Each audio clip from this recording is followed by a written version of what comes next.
Hi friends, எல்லாருக்கும் வணக்கம். Welcome to our channel smile with Gigi. இன்னைக்கு இந்த வீடியோவில் நம்ம எல்லாருக்குமே ரொம்ப பிடிச்ச சூப்பரான சுவையான சிக்கன் பெப்பர் ஃப்ரை தாங்க பார்க்க போகிறோம். செட்டிநாடு ஸ்டைலில் மசாலா பாக்கெட் எதுவும் யூஸ் பண்ணாமல் வீட்டிலே மசாலாவை அரைச்சி நான் யூஸ் பண்ணியிருக்கேன். அதனால் இன்னும் சுவராகவும் சுவையாகவும் இருக்குது. வாங்க சிக்கன் பெப்பர் ஃப்ரை எப்படி செய்கிறதுன்னு பார்க்கலாம். தேவையான பொருட்கள்லாம் என்னென்னு பார்த்துடலாம். சிக்கன் ஒரு 1/2 கிலோ எடுத்திருக்கேன். சின்ன வெங்காயம் ஒரு 20 எடுத்துக்கோங்க. இஞ்சி பூண்டு பேஸ்ட்டு 2 ஸ்பூனு, கொத்தமல்லி ஒரு 2 ஸ்பூனு, மிளகு ஒரு 3 ஸ்பூனு, சோம்பு 1 ஸ்பூனு, ஜீரகம் 1 ஸ்பூனு, தக்காளி ஒரு 1/2 மட்டும் எடுத்து வச்சுருக்கேன், கொத்தமல்லி தலை கொஞ்சம், கருவேப்பிலை கொஞ்சம், அப்புறம் ஒரு துண்டு பட்டை, 2 ஏலக்காய், 2 கிராம்பு, 2 வரமிளகா, தாளிக்கிறதுக்கு ஒரு பே லீஃபு, அப்புறம் தேவையான அளவு உப்பும் கொஞ்சம் நல்லெண்ணெயும் எடுத்துக்கோங்க. அடுத்து ஒரு பேனில் நம்ம எடுத்து வச்சுருக்க ட்ரை இன்க்ரீடியன்ஸ்லாம் போட்டுக்கலாம். போட்டு கரிஞ்சிடாமல் வறுத்துக்கோங்க.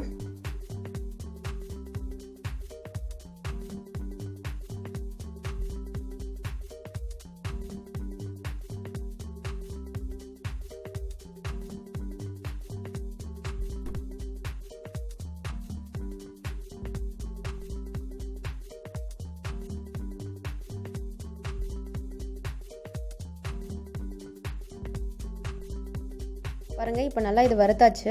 இதை ஒரு மிக்ஸி ஜாரில் மாற்றி பொடி பண்ணி எடுத்து வச்சுக்கலாம். அடுத்து ஒரு பேன் வச்சுக்கோங்க. பேன் சூடானதும் கொஞ்சம் நல்லெண்ணெய் விட்டுக்கோங்க. அதில் ஒரே ஒரு பே லீஃப் மட்டும் போட்டுக்கோங்க. அடுத்து குட்டி குட்டியாக நம்ம நறுக்கி வச்சுருக்க சின்ன வெங்காயத்தையும் அதில் போட்டுக்கோங்க. போட்டு நல்லா வணக்கிக்கோங்க. அதோட கொஞ்சம் கருவேப்பிலையும் ஆட் பண்ணிக்கோங்க. இப்போது வெங்காயம் கொஞ்சம் பாதி வணங்கட்டும். பாதி வணங்கினதும் அது கூட 2 ஸ்பூன் இஞ்சி பூண்டு பேஸ்ட் போட்டுக்கோங்க. இப்போ இது 3 நல்லா வணங்கட்டும்.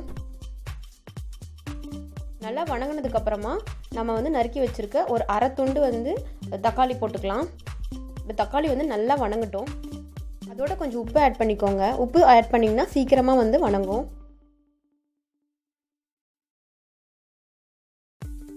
இப்போ பாருங்கள், தக்காளி நல்லா வணங்கிருச்சு.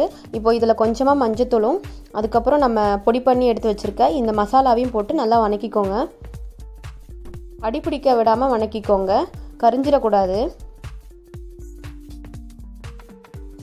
ஒரு 5 மினிட்ஸ் வணக்கிக்கோங்க. அதுக்கப்புறமா நம்ம எடுத்து வச்சுருக்க 1/2 kg சிக்கனை போட்டுக்கோங்க. சிக்கன் மசாலாக்குள்ளே நல்லா மிக்ஸ் ஆகணும்.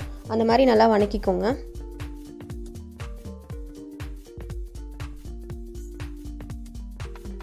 தேவைன்னா கொஞ்சம் உப்பு ஆட் பண்ணிக்கோங்க.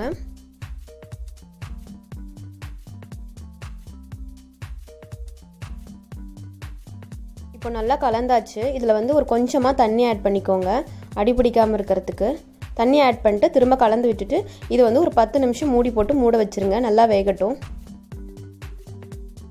நான் இட்லி, தோசை, சப்பாத்திக்கெலாம் தொட்டுக்கிற மாதிரி கொஞ்சம் செமி கிரேவியாக பண்ணிகிட்ருக்கேங்க. அதனால் தக்காளி கொஞ்சம் தண்ணியை ஆட் பண்ணிக்கிட்டேன். உங்களுக்கு ட்ரையாக வேணும்னா நீங்கள் தக்காளியும் தண்ணியும் ஆட் பண்ண தேவையில்லை.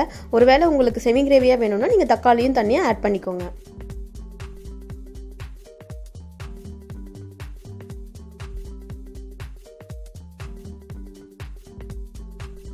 பாருங்கள், இப்போ நல்லா சிக்கன் வெந்துருச்சு. இப்போ கொஞ்சம் கொத்தமல்லி தழை தூவி இறக்கிக்கலாம். அவ்வளோதான் friends, Chettinad style chicken pepper fry ready ஆகிடுச்சு. மசாலாலாம் நம்ம வீட்டிலே அரைச்சி வச்சதுனால ரொம்பவே சூப்பராகவும் டேஸ்ட்டாகவும் இருக்குங்க. நீங்களும் இதை வீட்டில் கண்டிப்பாக ட்ரை பண்ணி பாருங்கள். ஃப்ரெண்ட்ஸ், உங்களுக்கு இந்த வீடியோ பிடிச்சிருந்துச்சின்னா சப்ஸ்கிரைப் பண்ணுங்கள், லைக் பண்ணுங்கள், ஷேர் பண்ணுங்கள், பெல் ஐக்கானை கிளிக் பண்ணிவிடுங்க. நெக்ஸ்ட் வீடியோவில் பார்க்கலாம். Bye friends.